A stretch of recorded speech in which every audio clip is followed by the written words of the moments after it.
Le Salon Transport Public 2016 s'est tenu du 14 au 16 juin à Paris, porte de Versailles. L'occasion pour les opérateurs, les industriels et les startups de présenter leurs nouveautés, au premier rang desquels les bus électriques. Le Bluebus 12 mètres du groupe Bolloré qui utilise les batteries lithium métal polymère, il y en a 8. Il a été fait autour de la batterie avec les meilleurs composants du marché afin d'avoir le meilleur compromis autonomie passager. Il a 180 km d'autonomie. So this is the bus we believe Pirelli has prepared for France. It is the longest autonomy available in the market. That's 250 km. Renault continue de décliner sa gamme X-City, cette fois-ci en 100% autonomie électrique à batterie. Ce bus s'apparente plus à un BHNS qu'à un autobus urbain classique. Dans la gamme Solaris, le nouvel Urbino 12, décliné en véhicule électrique, un véhicule à moteur roue Messieurs ZF, de 240 kW, avec une autonomie entre 150 et 250 km, en plug-in, recharge de nuit, ou recharge en arrêt, puisque ce véhicule est équipé d'un pantographe pour une recharge rapide. Côté téléphérique, Poma présente son modèle phare.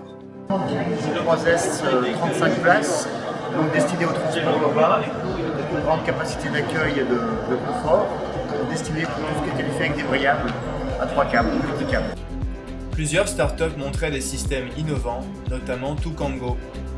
Tukango, c'est un produit d'alerte vigilance du conducteur qui repose sur un capteur optique qui filme le visage et qui permet d'identifier le niveau de vigilance du conducteur et d'alerter en cas de fatigue excessive ou en cas de perte de vigilance. Donc, le facteur différenciant de notre produit par rapport à d'autres produits de la concurrence, c'est que la technologie est basée sur du face tracking, ce qui permet à la fois de faire de la détection d'hypovigilance, mais aussi de la détection de distraction si la personne perd le regard à la route. Une application sur tablette à installer au conducteur qui permet aux responsables d'exploitation de suivre sur internet directement toute leur flotte de véhicules. Le principe, l'utilisateur vient télécharger l'application Zimnas sur son téléphone. Une fois qu'il a enregistré son compte et que son compte a été validé, il sort de l'application, il active le NFC, déverrouille la fenêtre de veille de son téléphone et il n'a plus qu'à venir présenter son téléphone sur la cible pour valider son titre de transport. C'est la solution Zimnas qui fonctionne sur du post-paiement.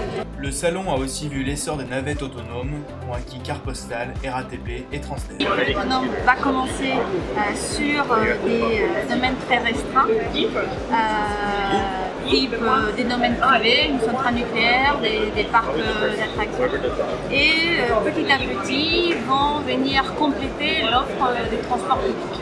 Donc le véhicule autonome doit être intégré à des solutions de transport public existantes.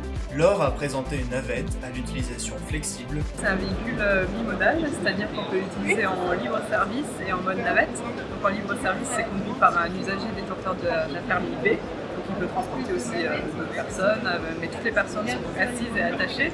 La particularité en fait, du système, c'est qu'on peut mettre plusieurs véhicules les uns derrière les autres grâce à un attelage mécanique. Et dans ces cas-là, c'est le mode navette, conduit par un chauffeur professionnel. Et donc ce système permet en fait de mettre en place des véhicules en fonction de la demande. Et Mercedes, une voiture qui s'ouvre avec le doigt.